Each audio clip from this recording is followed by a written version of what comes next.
we implement all these alerts about delays, right? And so everyone's angry about a delay, but you know what we found out, or what they're even angrier about? If we don't give updates, right? So if you're sitting there in Yeah. the unknown, it's extraordinarily frustrating. So then you're trying to give no surprises, make things known. You got to take a proactive view about how you're wanting to bring things into the shop, right? And you want to try to truly control it, and you got to control it in a way that matches to your capacity, but aligns with the specialization within that capacity, right? So it's about the time for the advisors and the technicians to be able to fully service the vehicle and give the good customer experience.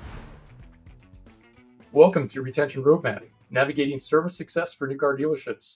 I'm your host, Bill Springer. Today's podcast is sponsored by DriveSure. DriveSure helps new car dealerships remain the go-to provider for maintenance, tires, and repairs. For information on how DriveSure can help your dealership, go to drivesure.com/dealership solutions. My guest today is Dave Anderson, CEO of Evenflow.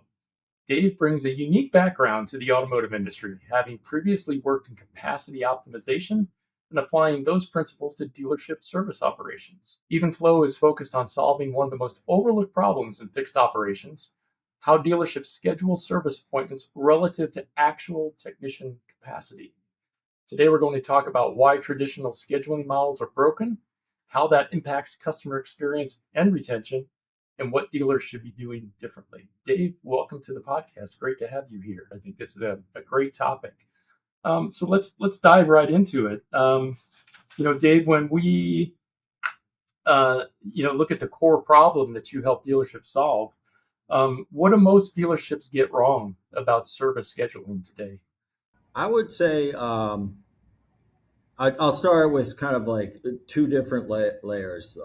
One layer is that, at more fundamentally, I'd say it's like an unmanaged operation or factory in a way. And before anyone gets offended by it, what I mean is that, like, in the shop, they run it as, operationally efficient, but they don't control what comes in the shop the way they need it, right? Like, it would be like a restaurant taking 42 reservations at 7 p.m. and none anywhere else, right? Like, you can have the best run kitchen, but if you have 42 reservations all at once, you're not going to be able to pull it through. And so it's number one is the ability to, control the flow in so that you can run the operation. And I think of the analogy of like a factory or an operation where you're controlling the inputs to maximize the outputs, and they're not doing there's opportunities to improve how you control those inputs. And the sort of the second layer is the standard approach of how you load that is, my term is more of like counting cars, right? So it's I'll take 4 appointments at 9, I'll take another 4 at 9:30. And that approach, it falls down in two fronts. Like, one is it might be applied more from a law of averages perspective. So an astute service manager might say, hey, I got 100 hours of production capacity a day. The average RO is 2 hours, so I can take 50 cars, right? And if you zoom out over, say, like a 3 month period, I'm sure that service manager is spot on, to the decimal point of like what's the right amount, right? Um, but there's too much variability and unpredictability in any given day, and if I just say, if I just want to like roughly say, hey, a third of these are like diags repairs, a third of these are just basic oil changes, and a third of these are a little bit more involved, like maintenance or light repair, and that's what gets me, my 100 hours. Um, all it takes is like five more diags and five less oil changes, or five more oil changes and five less diags, and then that math all falls apart, right? You're either Yeah. overrun or you're underloaded there. So this law of averages really can't support the day-to-day variation of, with counting cars. And then the second aspect of where, this counting cars often gets applied is it's more focused on like the front of the house scheduling. So you might say, hey, I'll take 4 at 7 a.m. And why do you do that? Well, I have 4 advisors who started. Well, how many techs do you have? I got 10 techs that start. All right. If you're only taking four cars in at 7 a.m., like, and you're totally efficient in the check-in, let's just say, the car is back there at 7:05, right? Like, what are the other, six techs doing? Well, they're usually waiting for a car, drinking coffee and waiting a car. And if you started applying that math, like the average dealership is losing like 5 to 8% of their capacity is wasted just by like how the advisors, can take it at the front of the house there.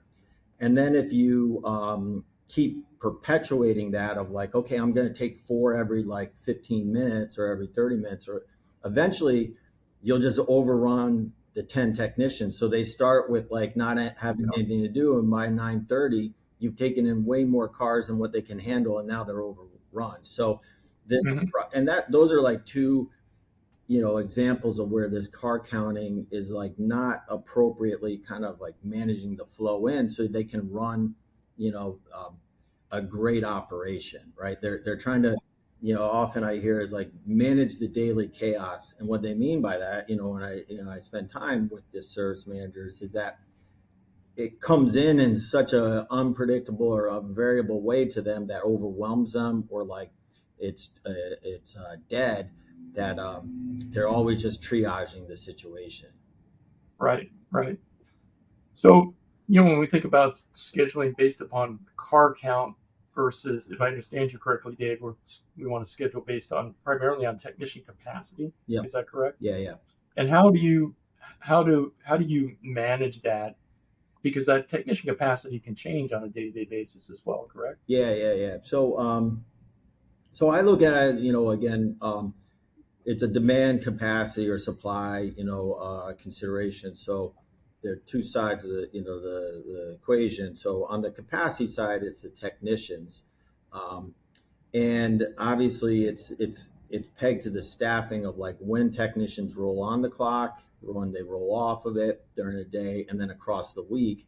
And that in that way, it's that one level is pretty basic, but then it gets more nuanced because of specialization, right? Like Hmm. um, Sure. if you're the ETI tech at a Ford service center, well, it doesn't matter when I roll on. If I'm like the quick lane tech, right? Like loading the Hmm. shop, we really need to know when you're rolling on and off the clock and are available to do jobs for that, specialization. And so most shops, Right. traditionally run like express versus main shops, so you could split it out. But there's a lot of brands where you have, you can think diesel or EV or special, recalls where there's only certain techs with certification. So you really have to think about the capacity based on, the resources that are able to do that job, right? It's not just one big pool of, Yeah.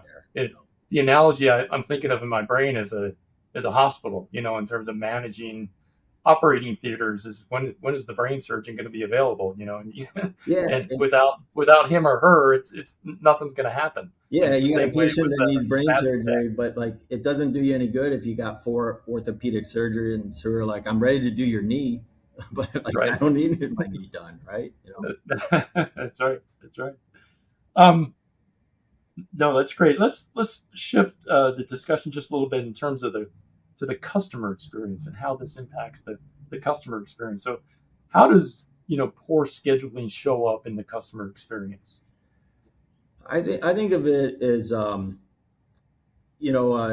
being able to like set expectations and avoid surprises. So customers hate in any industry, right? Like I was, I'll put diverge for this for a second. I worked in the airline industry for a number of years, right? And so, uh, you know, we implement all these alerts about delays, right? And so everyone's angry about a delay, but you know what we found out, or what they're even angrier about, if we don't give updates, right? So if you're sitting there in Yeah. the unknown, like it's extraordinarily frustrating. So it's like you're trying to give no surprises, make things known, and so part for the customer readiness is it starts at scheduling, right? Like if you're going to have a recall, let them know that there's a recall. If this recall is an inspection first, and then if it fails and you need to like order a part and hold the car, let them know that up ahead of time, right?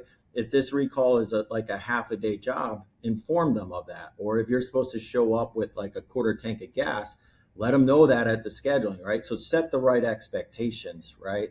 Um, on the front end, and then if you're shop loading in the right way, where you're bringing in the work that matches the technician capacity, then from the front of the house with advisors, they can start setting like promise times that they can live to, right? And I was talking to one service director. I quote him because I love this quote. He's like, he's having problems with his express shop, and he's like, we quote everyone like a promise time of 1 hour to 7 hours, and we deliver it 100% of time, right?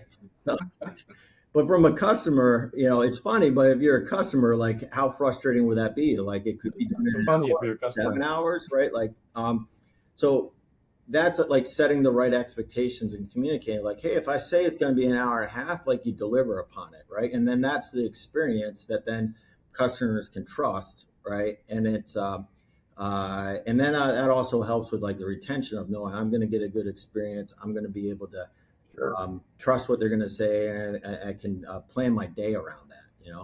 Yeah. I'm glad you brought up your experience, with airline capacity, Dave, because I wanted to ask you about that. I think your insight in terms of, customers don't mind the delays as much as they mind not knowing what's going on Yeah. is a great insight that dealerships can use in the same vein. What else can dealerships learn, that parallels some of your learnings in the airline industry? For example, what's the equivalent of an empty seat on an airline for a dealership? Yeah. So the term I always use is like spoiled capacity, right? Like, so if a technician is sitting on the clock at 3 p.m. and there's no work in front of him or her, right? At 3:30, you can't go rewind the clock and flag the time, right? In the same way Yeah, that, like, an airline, you can't sell an empty seat when you're 30,000 feet in the air, right? You lost that opportunity. It's a spoiled, capacity. That shows up in lots of industries, right? Like a golf course. If there's no one teeing off at like 2:45, like, you can't rewind the clock and get a foursome on 2:45, right? So right. it's a wasted capacity there. And so that's what really a part of like the core capacity management is, trying to anchor the demand to the capacity. And then the other aspect, I think that the big thing with the airlines too is, and we're just on the cusp of this automotive, is like business optimization. Um, and it's like, really, like, when do you want to bring work in?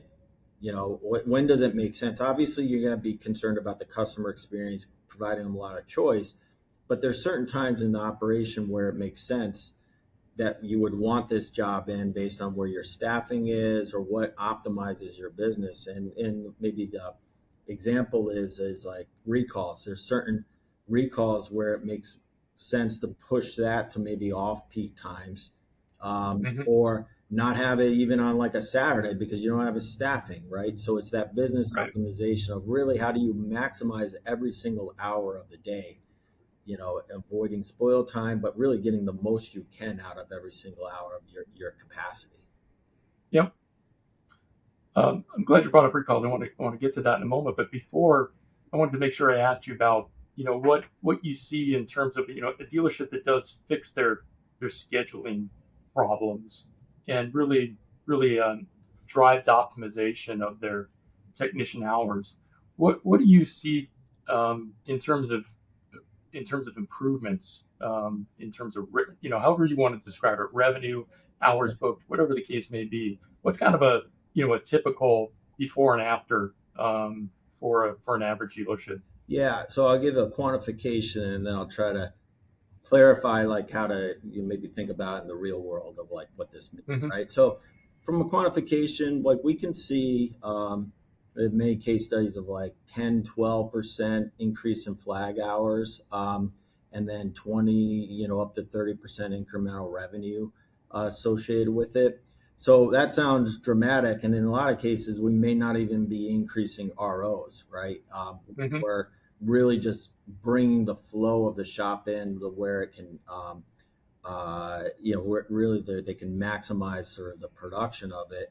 And what happens in the way, if you think of like the work, ideally you'd almost want the right pace of a conveyor belt of work in when the team has the capacity to do it, so they can fully service the car. And so what we see in the data and you see in the real world, and I even tell a story myself, is like when there's overloaded, you just try to move cars through.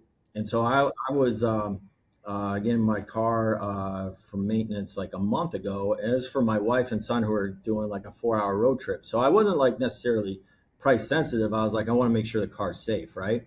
But Hmm. the dealership was backed up and they were like 90 minutes past the promise time. And then, so the advisor didn't even tell me about two things that failed inspection. And he said, Dave, you're good to go. But there's a couple things we should probably look at when you're back in here in 6 months. And so what that translates to is less dollars per RO, less hours per RO, because they're trying to move more cars through in the same time. And ultimately, like this is a bad experience for me, right? Like Yeah, exactly. I, Yep. the things that failed, is things I needed to maintain the car and keep the car operationally safe, which was my primary concern. Um, Right. and and maybe I'm price sensitive, I don't know, but still, like the advisor, that's the opportunity. If you create time, the advisor can at least present the case to the customer for them to make the choice and just say, it's just tax season. I got hit. I'm gonna have to wait, right? Like I don't have the free cash for that, or no, wait, the safety is really important to me. Let's do the service there. So it's about the time for the advisors and the technicians to be able to fully service, the vehicle and give the good customer experience. And to me, especially since you're focused on retention, like I think this is where the role is like the dealership being a trusted advisor for the dealership, and you give them the time to be the trusted advisor because Yeah. um, as an outsider, upsell is always a weird term for me because what are they telling you is like, here's maintenance or repairs that are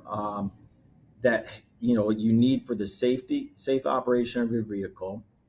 It's either to manage the lifetime repair costs, like pay $200 now or $1,000 12 months from now. What do you want to do, right?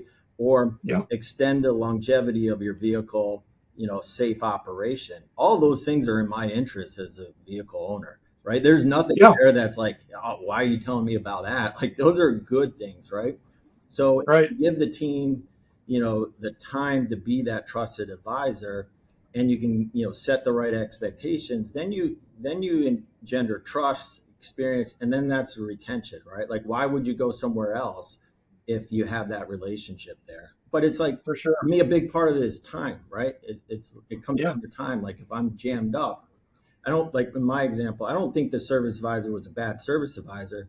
He just had eight No. customers behind me that were getting kind of Yeah. upset, and it helped his cause to get me out of the way because he was trying to That's get to right. the guy who was giving him death eyes behind him, right?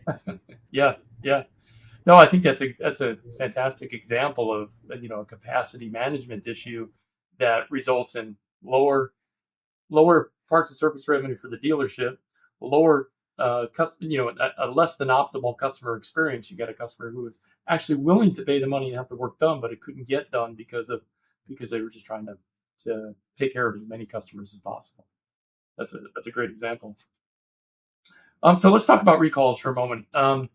How does scheduling impact recall completion or vice versa? However you want to answer that, Dave, in terms of how does the execution of recalls impact how you schedule your shop? Yeah, I break it down into kind of like three important components to do it really well, right? The first we touched upon a little bit with customer readiness is like, is the customer aware that they actually have a recall, right? So if you schedule an oil change rotate and then they hit you up on their drive, like there's a recall that you should really get done and it's a safety concern, it's serious, but it takes 3 hours. Now you're caught off guard, and you might not have planned that for the day. So when you're setting the appointment, let them know so the customer can be prepared for it, right? Of what to expect. And people can be flexible. They can plan their day around it if they know it, right? Um, and then it's also like some of these other instructions, like well, this is an inspect first. And then if it fails, we have to order the part. Like, kind of, again, setting the expectations for the customer. I think that's really critical. The second part of it is operational readiness. So if the customer's ready, you better make sure the shop's ready. So do we have the part on hand?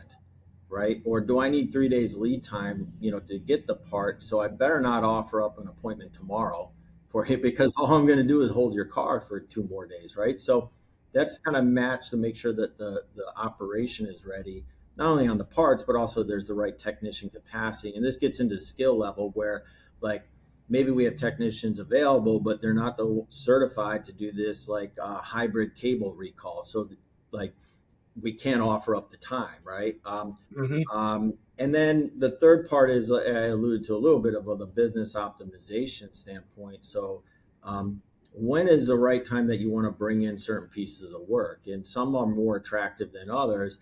And maybe these are recalls that are, less attractive. And instead of it being like a nuisance RO that pays you really well, or you're always looking at it as like, well, this is squeezing out my 60,000 mile maintenance customer, that a CP that's like my prime target, like it is my favorite customer, right? So you look at the recall as like a nuisance, right? Well, let's start pushing them to where there's off peak time and you have more time. Hmm. Then what we found in those cases is like, then those nuisance become like opportunities. And then you start talking like, well, Bill, while you're here, did you know that you're due for an oil change, and your filters are actually, they're past due, and you're just ready to get your brake pads, changed. So it's a customer pay opportunity, and from the customer experience, they feel it, right? Like, you feel if you're a nuisance, or if they're happy to see they're working with you on it, right? So it's Yeah, that business optimization, I think, is another key aspect there for sure. for sure, for sure. Let's talk about the quote unquote the true demand Yeah, problem. You talk about true demand. What does that mean in a dealership context? yeah. So this is a little bit more like healthcare where I work than airlines, because airlines, it's simpler in the sense that, hey, I bought a seat in economy, right? Like, it is what it is. I know what widget you bought, right? Right. Here in automotive, the challenge is like what people schedule for isn't what they leave, on their repair order. It's kind of like healthcare. You might like show up and say, hey, I have my stomach's bothering me, but like it could be something else entirely until they diagnose you, right? So if I schedule an oil change rotate for 100,000 miles on my Odyssey, I'm probably going to leave with something more than on my repair order, right? Or even if I have a vehicle concern, I only allocate 1 hour for the diagnosis time. If the average repair time is, like 2.2 hours, I'm still underloading it. So what's critical is to be able to account for something that's more than what people schedule for. But it is variable, because like if you're a 10,000 mile, Toyota Camry, right? That's 1 year old. Then probably what you schedule for is what you're going to leave with, right? Hmm. But if you Yeah. have 90,000 miles on that Toyota Camry, you're probably not going to leave with that oil change rotate. So Yep. it's understanding sort of that situational context, Hmm. and understanding, is there more demand that we need to allocate for. And it doesn't the way shop loading needs to work. It doesn't matter whether it's going to be an extra coolant service, a brake service, or alignment, right? Like, all you all that you got to kind of get right is like, is it another hour that you think it's going to be, and that's the one of the real challenges with the car counting methodology is like, the law of averages might work, but on any given variable, like, just bring it back to that example, like, if I think on the law of averages, I'll have 33, like, oil change rotate, appointments. That's great. But if they're all 10,000 mile Toyota Cares, or they're 60,000 mile, Camrys, those will be two very different days, right? Yeah. Interesting. Yeah. I'm just curious, as we come to an end of our time together, Dave, I'm just curious. I'm wondering why this hasn't been solved earlier. And I suspect it's due to some technical innovations that have come about and that type of thing. But help us understand what's changed over the X number of last years that's enabled you and Evenflow to get your hands around this problem that didn't exist, some years back? I I would say that this problem is prevalent in so many contexts. If you start thinking about it, right? Like a movie theater's got their version of it. Yeah. A Hmm. financial advisor has their version of it. I was working with a biotech company that was making cancer drugs. They have their version of it. So it's it's pervasive, but actually mathematically it's like not well understood. It's like what I call is like a real time optimization problem. So like from actually Henry Ford in automotive, he pioneered operations research of how to maximize a factory. But there you're controlling the inputs to maximize the outputs. That's a well worn path. But in these contexts, is like you don't know what the inputs are. So what are you optimizing? And so there's this technique about basically kind of predicting the inputs to then be able to like optimize sort of the quote unquote factory here. And it's just not a well understood problem, honestly. Like, and honestly, when I didn't know anything about auto and first started studying this, my first question was like, well, maybe someone's tackled it. Maybe someone figured it out, and let me just make Yeah. sure. And only after a year, then I eliminated it. I said, all right, no one's doing anything like this. So Yeah. there's the Yeah. opportunity there. But it's just not it's not like a mathematics course that people take. It's just not a understood problem well, and but yet it's pervasive. It's Yeah. an oddity. It's an oddity. Yeah. So Yeah, that's right. I find it fascinating. You get certain fixed variables, and you have so many other variables that can that are differing from due to lots of different circumstances. yeah, And as you say, they all average out in the end. But what does that mean for me today, and for managing my dealership today? yeah, and I think fundamentally the what I would say it's a hard problem, right? Yeah, And so for sure. because we didn't even talk about things. Well, there's walk-ins, there's no-shows, people are late, people are early. Like you get those dimensions in here too. So fundamentally, it's just a hard problem, and that's I probably why it just hasn't been fully solved before. And but and I think we've got a good take on it, but we can definitely ratchet up the capabilities here. Like we're on you know, a dial of 1 to 10. I think we're operating on two.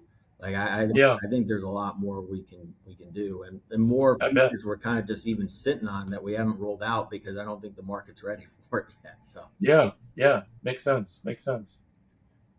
So finally, Dave, as we close here today, if you were advising a dealer group today, what's the one thing that they should change about how they schedule service? I think it just comes back to really like you got to take a proactive view about how you're wanting to bring things into the shop, right? And you want to try to truly control it, and you got to control it in a way that matches to your capacity, but aligns with the specialization within that capacity, right?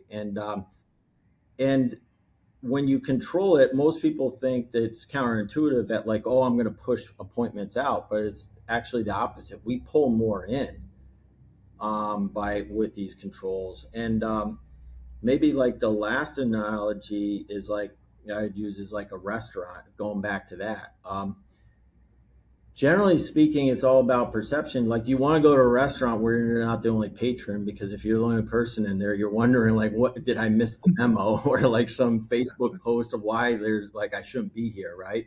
Right? So you like going to a busy restaurant, but you don't like going to a busy restaurant where the chef is yelling at the servers and dishes are being broken and swearing's going on in the background, right? Like, and everyone's running around like crazy, right? You want to go in a restaurant that's busy, but it feels like, wow, this is a well-run operation. Like you Yeah, don't feel rushed, but like I didn't wait 15 minutes for my appetizer, right? Like everything kind of just flowed through. And I think I would just encourage the dealerships to say if you can think of your operation that way and run it like it highly efficient, proficient, very, it can be fast moving, extremely busy. You're going to actually, at the end of the day, what I'll feel like is you're going to set records. You'll produce a lot more, but the days will feel easier because it's just more of control. right? Yeah. Not only does the Yeah. customer know what to expect, you know what to expect, right? Like Yeah. you're For sure. not caught off guard like, uh-oh, 8 cars just showed up and I can't handle them. Right. Yeah. And we haven't mentioned this, but I'm sure this has got to lead to a higher level of employee satisfaction and employee retention as well. Because as you said, if the manager is feeling like the day just went by and went by smoothly, employees are going to feel the same way, and that's gonna help with employee retention, which in turn is going to help with customer satisfaction and the customer experience. Yeah, it all snowballs in a good way, right? Like so Sure. if you're running like the days feel easier, but you're producing more, advisors and technicians, are in general with pay structures like, they should be earning more. Their days will feel easier. The customers all have better experience, so they'll generally be happier, right? And so then it just builds upon each other, right? And I know this from like, my days at United Airlines working in the customer relations, which basically complaints, right? Like, and working with the team there is like, there's only every person has only so much tolerance of like, if you're getting yelled at for 7 hours straight, like Sure. that next call could be the one that sends you over because there's only so much you can handle, right? So Exactly. the advisor, the most customer friendly advisor, if they're getting yelled at by like 9 customers in a row, right? Like they're not going to go give that 10th customer like an A+ effort, right? It's just not going to. But if you have 9 that are like, man, that was great. Like I had a great time talking to Bill. Like I can't wait to see him again, and all that. Then that 10th customer that comes in, you're going in and like super positive attitude, like, and you're going to make it happen. And all these things, like they either snowball in a bad way or snowball in a good way, right? And I think Yeah. that's where the Yeah. system is. We're trying to snowball it in the good way. Yep. Yep. That's, I think, a great place to end today. Dave, you've given us just a ton of great stuff to think about, and just some fascinating work that you're doing with dealerships. So, thanks very much for coming on the show. If any of our listeners want to get a hold of you, what's the best way for them to do so? You can email me directly at Dave A at evenflow.ai, EVENFLOW.ai, or Billy, I can give you my cell phone number. You can put it in the show notes, and I'm happy for Okay, anyone to call me or text me anytime. So, sounds good. yeah. Sounds good. Well, Dave, thanks very much for being on the show today. Really appreciate it. Yeah, no, thanks for having me. It was a lot of fun. You've been listening to Retention Roadmap, navigating service success for new car dealerships. Subscribe on Spotify, Apple Podcasts, YouTube, or wherever you get your podcasts.